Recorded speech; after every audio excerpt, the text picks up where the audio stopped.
Today's video is about making a jig that'll help us properly dimension lumber when we want to create a rabbet joint. I use rabbet joints when I make small boxes, in this case one that holds my hand plane. You'll notice that the rabbet joint is exactly the thickness of the wall of the box. Here's another example. This is a box I made that holds my router bits. Once again, you'll notice that the rabbet joint is about the width of the thickness of the wood.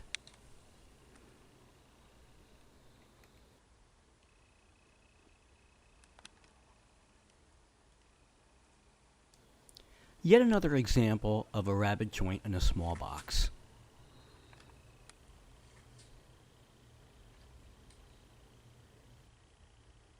Here's the rabbeting bit I use.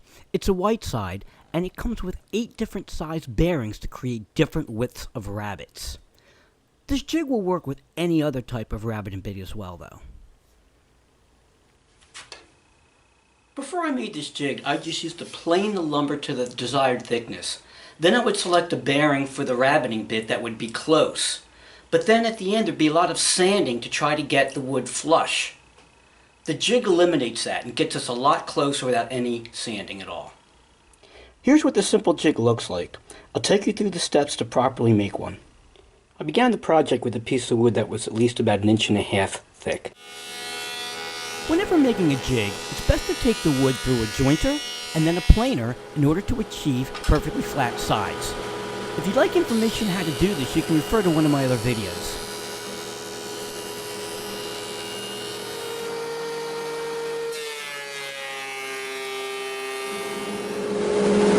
I set my table saw fence to make a rip and cut of about 3 inches wide. Exact dimension doesn't matter though. The device you see on top of the table saw fence is the Jessam Clear Cut Table Saw Stock Guides. It's a great safety device. It holds the wood down and prevents kickback, as well as draws the wood into the fence, and that way it eliminates the need of a feather board. Next I take the 3-inch piece of wood I just cut, and I set up a cross cut with the miter gauge. You notice I put the wood against the fence, but then I move the fence away in order to eliminate binding, which would create a kickback situation. What I end up with is a block of wood that's approximately 3 inches by 3 inches by 1.5 inches thick. I then take the rabbeting bit with the bearing that will create a 1/8 inch rabbet and put it into the router table. I then tighten the bit down.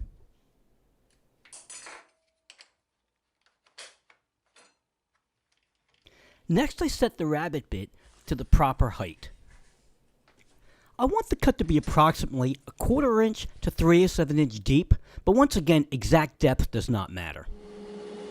Since the piece of wood we're cutting is relatively small, I place it into a jig I purchased from Penn State Industries.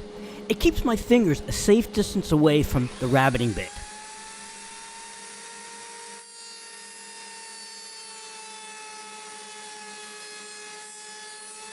I complete my first pass, and then I make a second pass.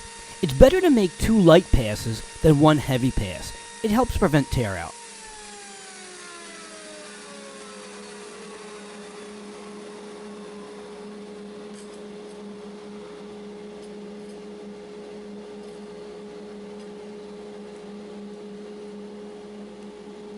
Here we have our first completed cut, a 1/8 inch rabbet. I then mark the cut appropriately. I then remove the bearing and replace it with one that will make a 3/16 of an inch deep cut.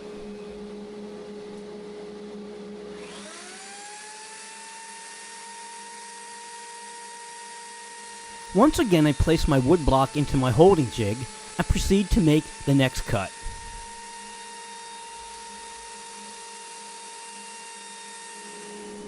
I then mark the 3/16 inch cut.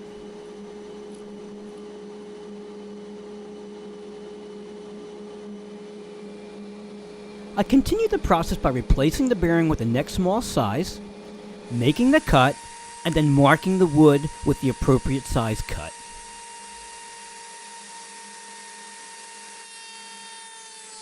I do this until I've made cuts with each of the different size bearings.